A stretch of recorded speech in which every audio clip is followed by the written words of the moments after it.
हम अपने जीवन में सही और गलत की परिभाषा कैसे तय करते हैं? हमारी व्यक्तिगत धारणाओं के अनुसार या जिस गली मोहल्ले में हम रहते हैं उन लोगों के अनुसार या फिर जिस जाति समुदाय से हम बिलोंग करते हैं उस जाति में जो नियम बनाए गए उसके अनुसार या फिर जिस धर्म विशेष का हम पालन करते हैं या जो पहचान हम धर्म की रखते हैं उसके आधार पे जो धारणाएं बनी उसके अनुसार या फिर देश का कानून या संविधान है उसके अनुसार। ऐसे बहुत सारे काम आपको मिलेंगे जो कानूनन देश में करने की इजाज़त है, लेकिन एक धर्म विशेष में या जाति समुदाय में उसे पाप माना जाता है। ऐसे भी काम आपको मिलेंगे जो एक धर्म में पाप की श्रेणी में आते हैं और वही काम दूसरे धर्म में पुण्य की श्रेणी में आते हैं। ऐसे भी काम आपको मिलेंगे जो एक धर्म या जाति समुदाय में उसकी अलग-अलग धारणाओं में अलग-अलग रूप रखते हैं। जैसे एक धारणा में वो सही हैं और उसी धर्म की दूसरी धारणा में वो गलत हैं। और निजी धारणाएं व्यक्ति की कितनी भी हो सकती हैं। ऐसे में ये कैसे तय किया जाए कि पाप क्या है और पुण्य क्या है, सही क्या है और गलत क्या है? कुछ सॉलिड बेसिस है या नहीं?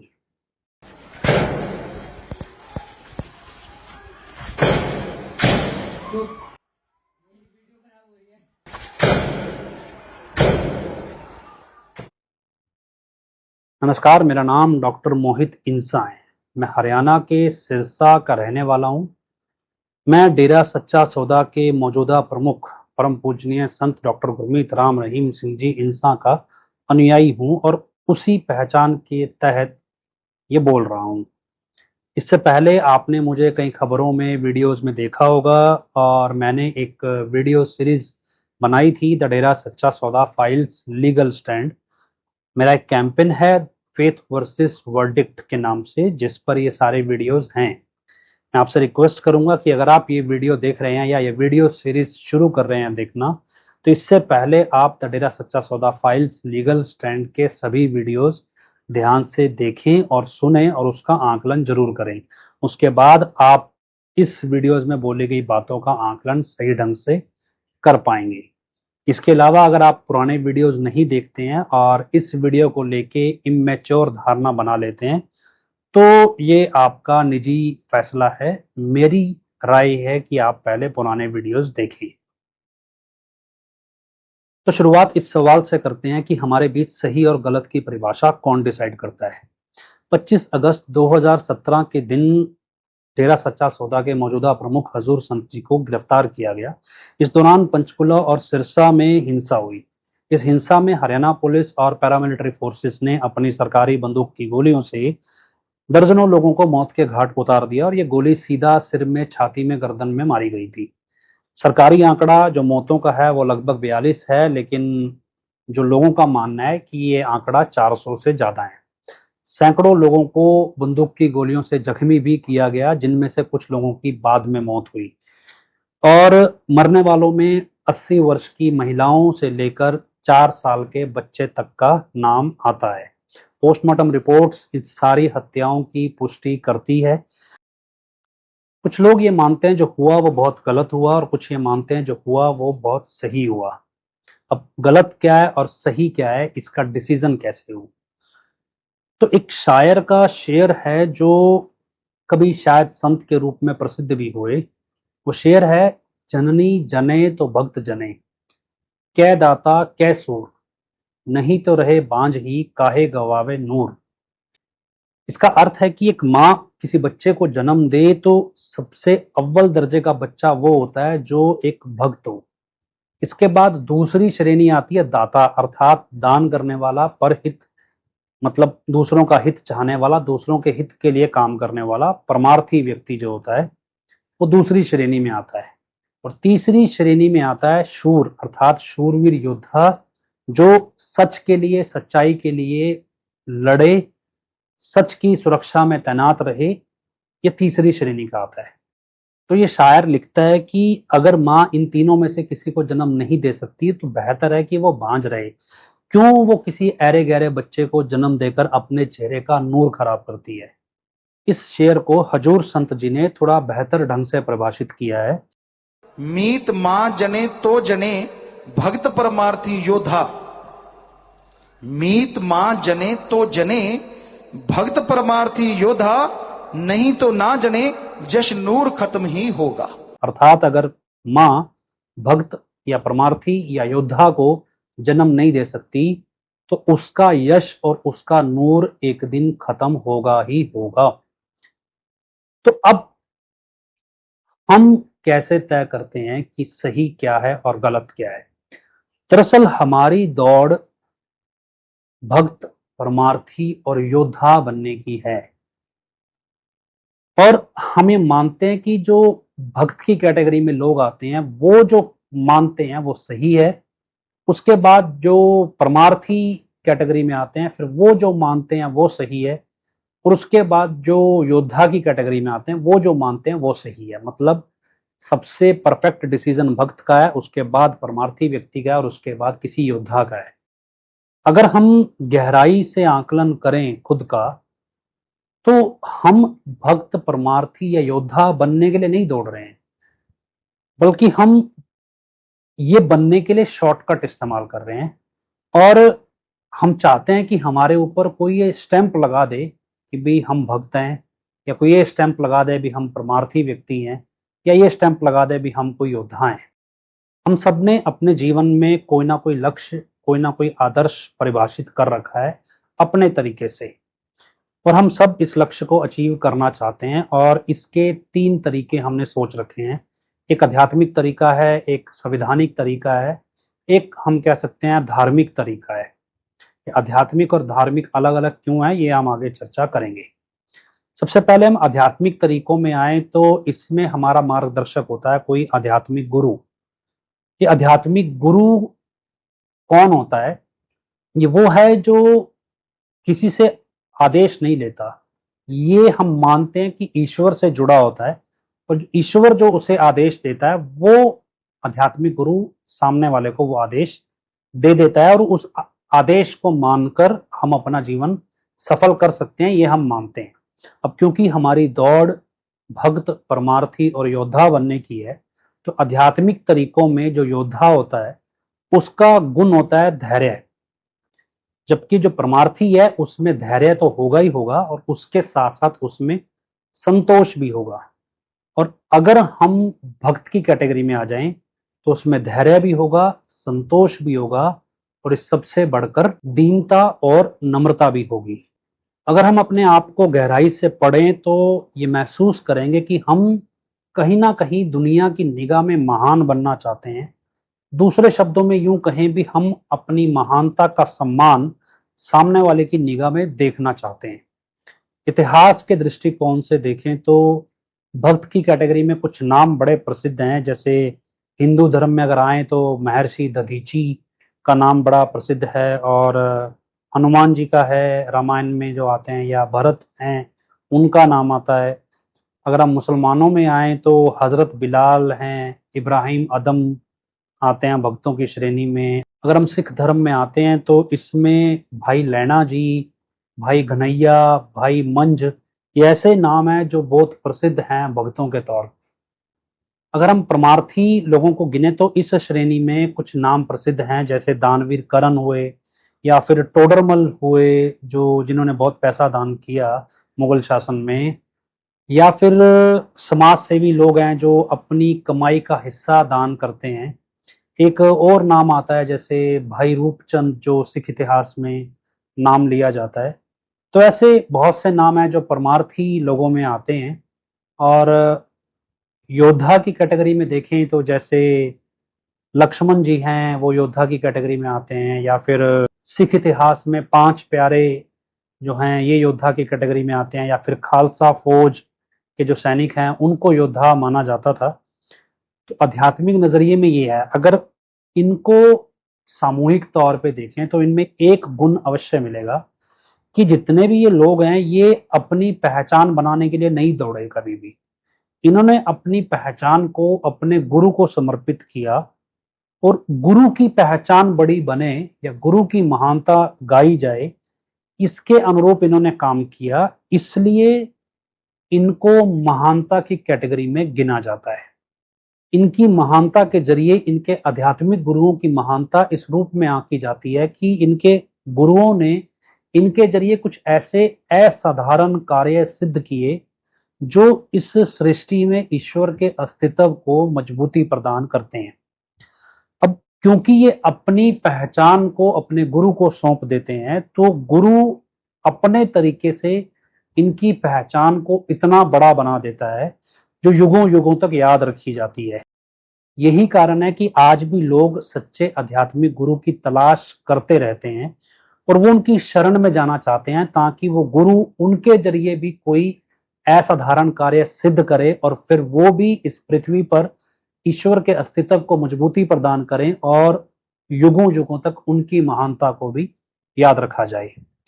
लेकिन हम इस दुनिया में आज के दौर में कहें तो भक्त परमार्थी योद्धा बनने के लिए शॉर्टकट ढूंढते हैं। क्योंकि ये हमारी डिमांड है तो इसकी फिर सप्लाई भी है, और इस सप्लाई में आध्यात्मिक गुरु की जगह धर्म के ठेकेदारों ने, कथावाचकों ने या फिर जो धार्मिक लीडर हैं उन्होंने ले ली है। इस कैटेगरी में योद्धा की जगह ले लेता है कट्टरपंथी या चरमपंथी, और इन दोनों का गुण है क्रूरता। मतलब जब भी ये कोई काम करेंगे तो उसमें सामने वाले के अंदर अपना डर बिठाने की कोशिश करेंगे। इस कैटेगरी में जो परमार्थी व्यक्ति होता है वो होता है ताकतवर आदमी, मतलब जिसके पास सत्ता की ताकत हो या जन समर्थन हो या फिर गुंडों की ताकत हो, कोई गैंगस्टर हो। इन ताकतवर व्यक्तियों में क्रूरता के साथ साथ अहंकार का भी गुण होता है। इस कैटेगरी में भक्त उसे माना जाता है जो ज्यादा से ज्यादा पैसा धर्म के ठेकेदारों को दान कर सके। मतलब ज्यादातर इस भक्त की कैटेगरी में अमीर व्यक्ति आते हैं। इसमें क्रूरता, अहंकार के साथ साथ लोभ का भी गुण होता है, मतलब लालच इनमें मिलता है।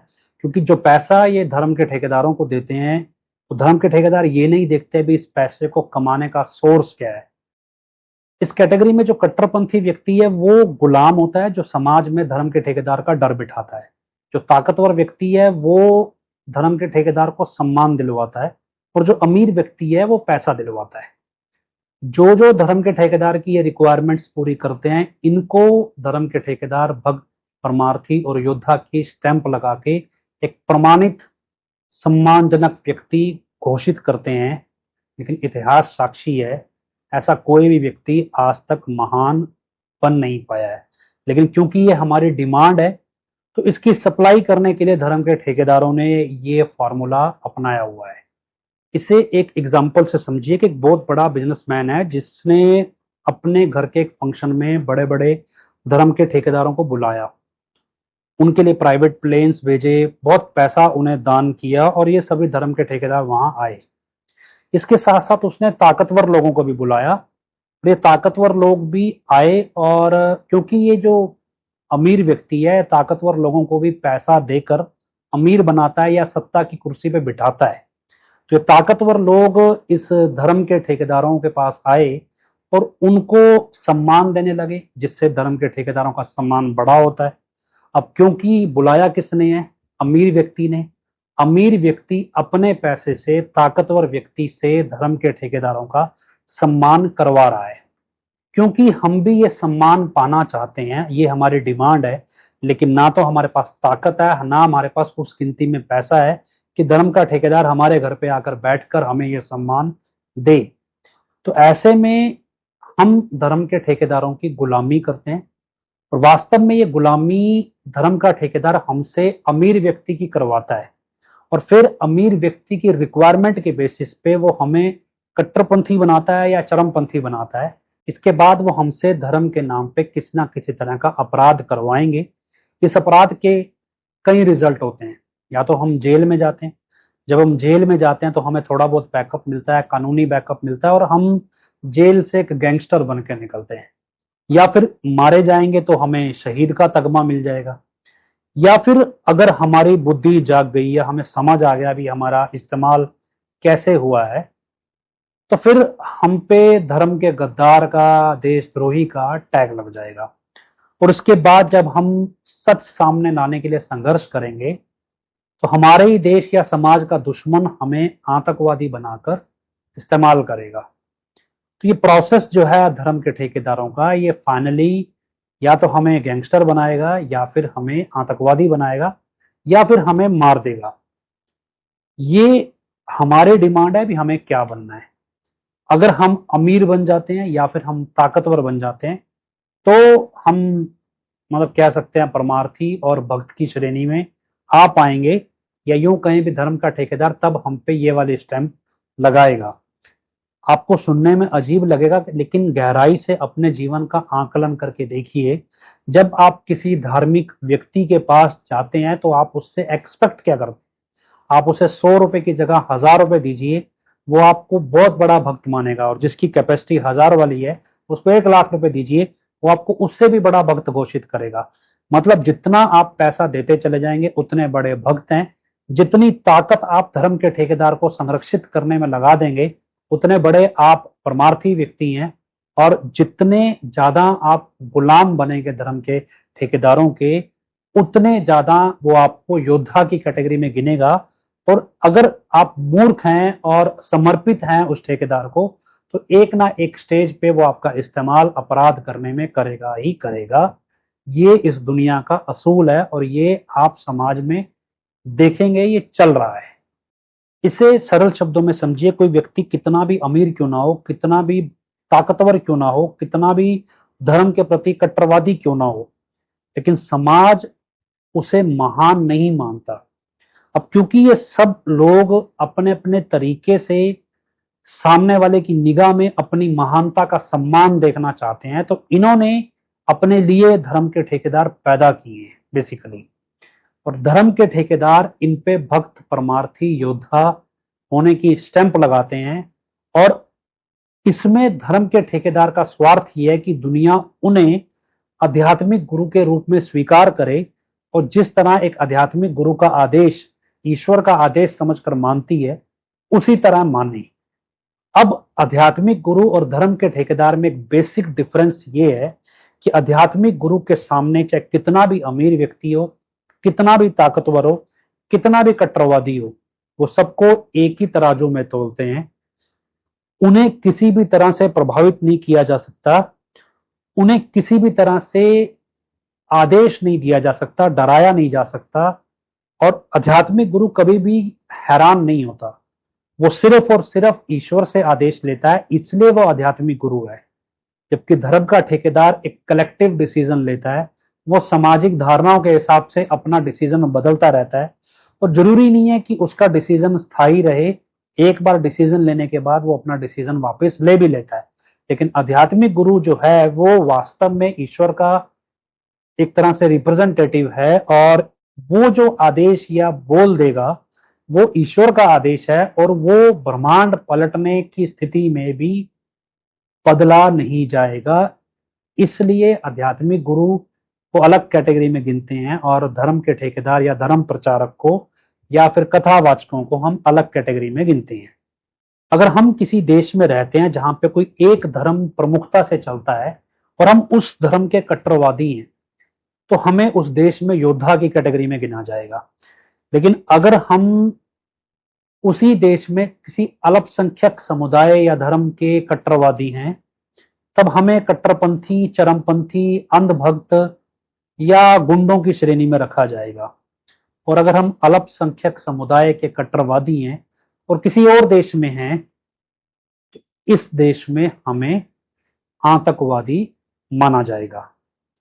कुछ ऐसे भी व्यक्ति होते हैं जो धर्म के अस्तित्व में या यूं कहें ईश्वर की हस्ती में विश्वास नहीं रखते, वो नास्तिक होते हैं। वो राष्ट्रवाद के जरिए भक्त परमार्थी योद्धा की डेफिनेशन डिसाइड करते हैं। मान लीजिए कोई खुफिया एजेंट है जो अपनी भारतीय होने की पहचान मिटा चुका है, जो किसी दूसरे देश में या दुश्मनों के खेमे में है और वहां से खबरें निकालता है और देश पर होने वाले किसी हमले को रोकने में सहायक बनता है। ये व्यक्ति गुमनामी की मौत मर जाता है, इसको कोई नहीं जानता। तो राष्ट्रवाद की भाषा में ऐसे व्यक्ति को हम अव्वल दर्जे का देशभक्त मान लेते हैं। इसके बाद हम थोड़ी कैटेगरी छोटी कर सकते हैं देशभक्तों की। दूसरे स्टेज पे आए तो परमार्थी व्यक्ति वो जो अपनी कमाई को किसी गैर सरकारी संस्थाओं के जरिए या फिर समाज सेवी संस्थाओं के जरिए समाज के भले में या लोगों की भलाई में लगा रहा है, उसको राष्ट्रवाद की भाषा में हम परमार्थी मान लेते हैं। तीसरी कैटेगरी है योद्धाओं की। इसमें सेना आ जाती है, इसमें पुलिस आ जाती है, इसमें पत्रकार लोग आ जाते हैं जो गलत हो रहा है उसको सामने लाते हैं, इसमें आंदोलनकारी एक्टिविस्ट, ये तमाम लोग आ जाते हैं जो मतलब संघर्ष करते हैं बेसिकली, और अपने आप को दांव पर लगाते हैं कि सच सामने आए और लोगों का भला हो। ऐसे लोगों को इस कैटेगरी में योद्धा माना जाता है। इस कैटेगरी में जो मार्गदर्शक है वो ना ही आध्यात्मिक गुरु है, ना ही धर्म का ठेकेदार है। इसमें मार्गदर्शक है संविधान। अब इस राष्ट्रवाद की परिभाषा में नेशनल इंटरेस्ट में देशभक्त, परमार्थी और योद्धा की स्टैंप लगाती है गवर्नमेंट, या यूं कहें प्रेसिडेंट। और अगर हम समझें कि गवर्नमेंट बनती है नेताओं से, और नेता बनता है ज्यादातर पैसे वाले व्यक्ति के पैसे के दम पर, तो मतलब अगर हमें देशभक्त, परमार्थी और योद्धा राष्ट्रवाद में भी बनना है तो बैकडोर पे कहीं ना कहीं पैसे वाले व्यक्ति की भूमिका आएगी। अब क्योंकि हम अपने आप को महान बनाना चाहते हैं तो हमारे समाज में आध्यात्मिक लोग भी हैं, हमारे समाज में धर्म के ठेकेदारों के गुलाम भी हैं, और हमारे समाज में राष्ट्रवादी लोग भी हैं। तो हम हर तरीका इस्तेमाल में लाते हैं कि किसी ना किसी तरीके लोग हमारी महानता के सामने झुकें या हमारी महानता का सम्मान करें, और यही हम अपने जीवन की उपलब्धि बनाकर दुनिया के सामने वास्तव में परोसना चाहते हैं।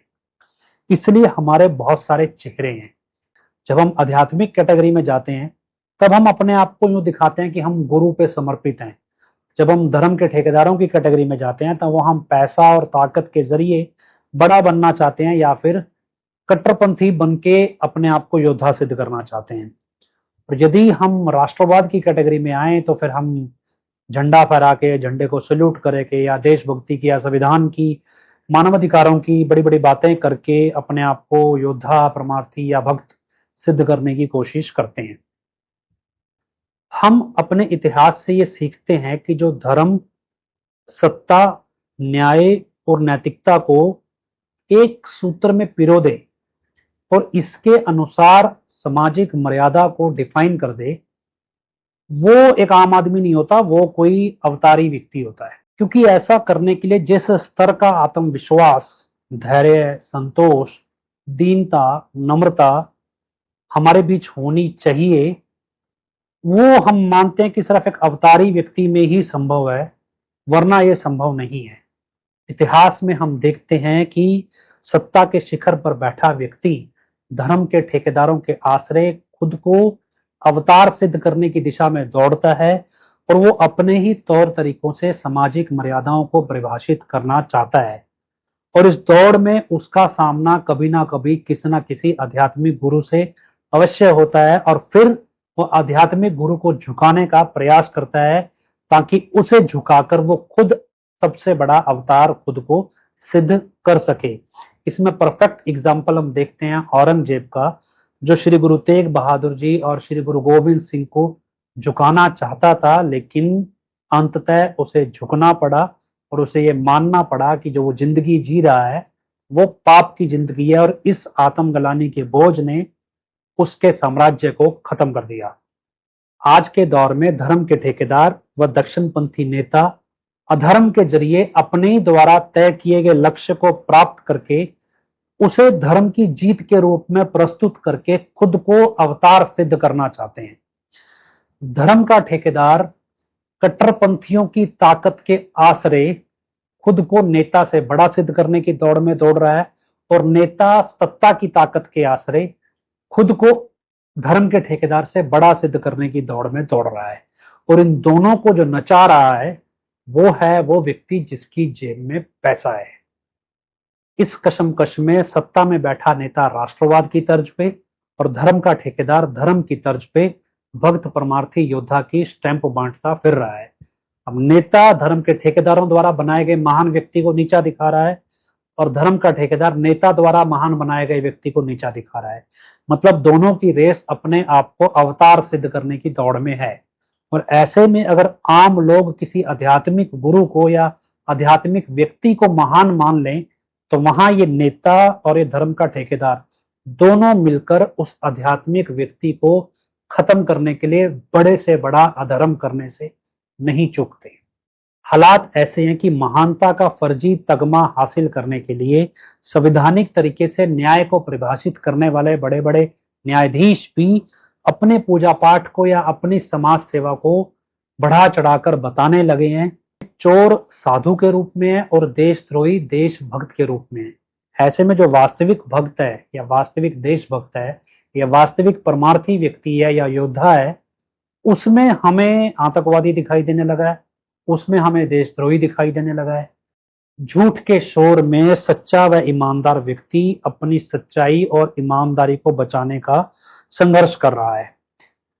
इसी बीच जो धर्म का ठेकेदार है वो इस सारी परिस्थिति को धर्म युद्ध के रूप में प्रस्तुत कर रहा है और इसके लिए वो इतिहास का हवाला देता है और कट्टरपंथियों के जरिए या यूं कहें भी जो भी ताकत उसके पास पैसे से या ताकतवर लोगों से आती है, उस सबकी मदद से वो अपनी ही धर्म की मनगढ़ंत विचारधारा के अनुसार इस देश का संविधान और कानून दोबारा से परिभाषित करना चाहता है और इस चक्कर में वो अल्पसंख्यकों की विचारधारा को समाज विरोधी या देशद्रोही या फिर आतंकी विचारधारा साबित करने के लिए लगा हुआ है।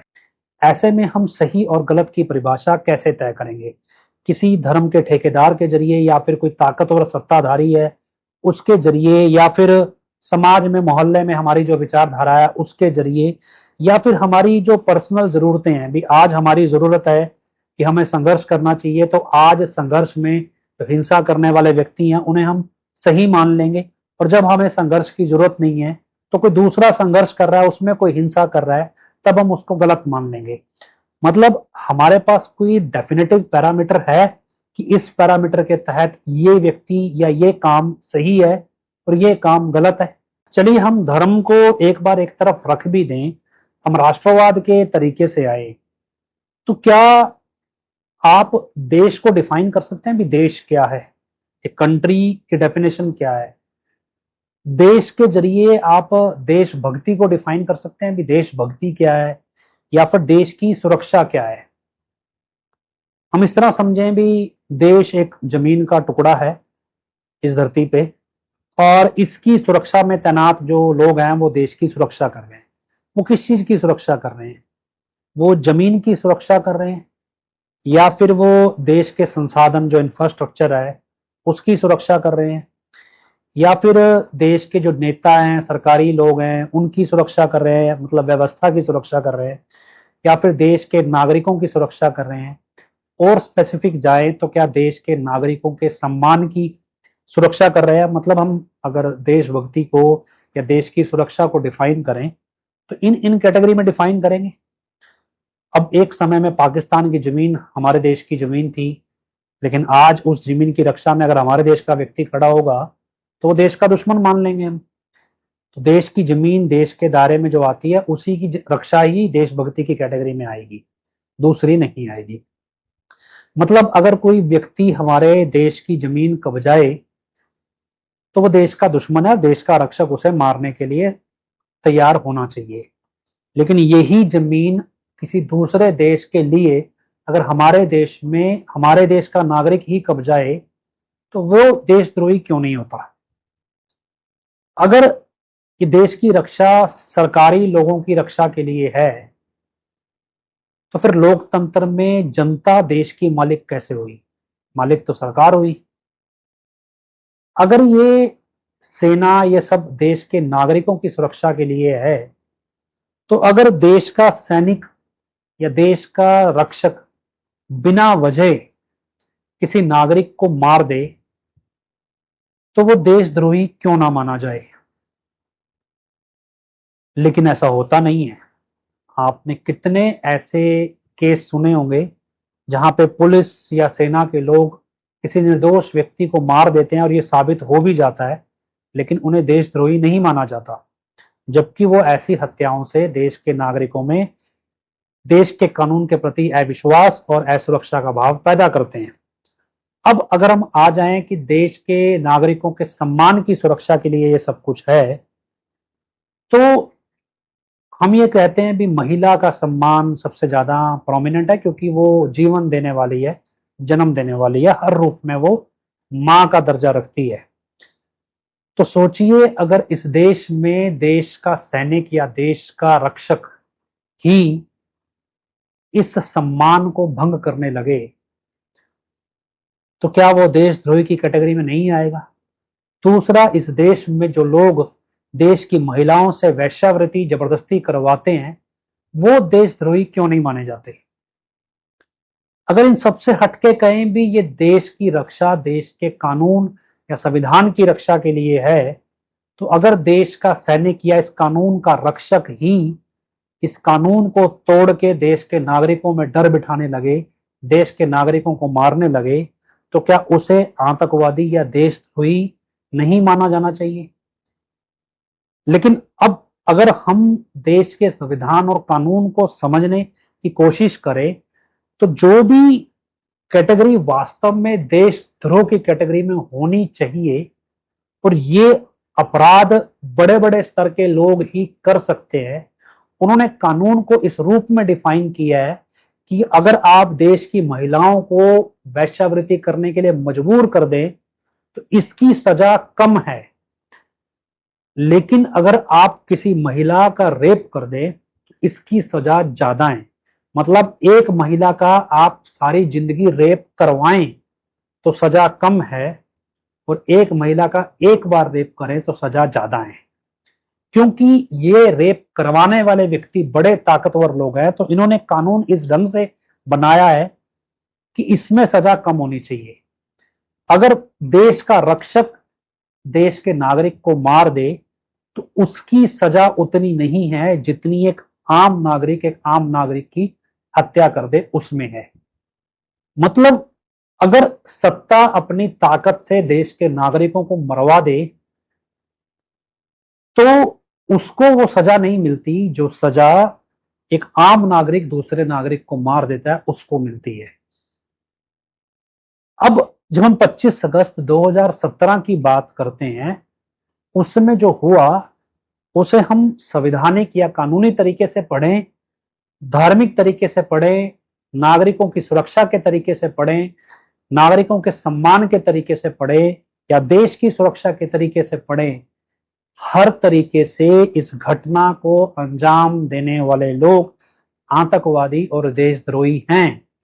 बावजूद इसके इस देश में इस अपराध को करने के बाद ऐसे लोगों को ना सिर्फ सम्मानित किया गया बल्कि उन्हें प्रमोशन देके ऐसे स्तर पे बिठा दिया गया जहां पे वो ये डिसाइड करेंगे कि कौन गलत है और कौन सही। मतलब जिस व्यक्ति को फांसी के तख्ते पर होना चाहिए वो ये डिसाइड कर रहा है भी मैं किसे फांसी के तख्ते पर चढ़ाऊं और किसे ना चढ़ाऊं। जिस व्यक्ति को देशद्रोही होना चाहिए उसे देशभक्ति के मेडल दिए जा रहे हैं। तो ये चर्चा हम कर रहे हैं कि सही कौन और गलत कौन, और इस सही की परिभाषा कौन तय कर रहा है और गलत की परिभाषा कौन तय कर रहा है। अगर कानून बड़ा है तो धर्म का ठेकेदार इस कानून की परिभाषा क्यों बदल सकता है, और अगर धर्म का ठेकेदार बड़ा है तो फिर कानून है ही क्यों, धर्म के ठेकेदार को ही सुप्रीम बनाकर क्यों ना बिठा दिया जाए।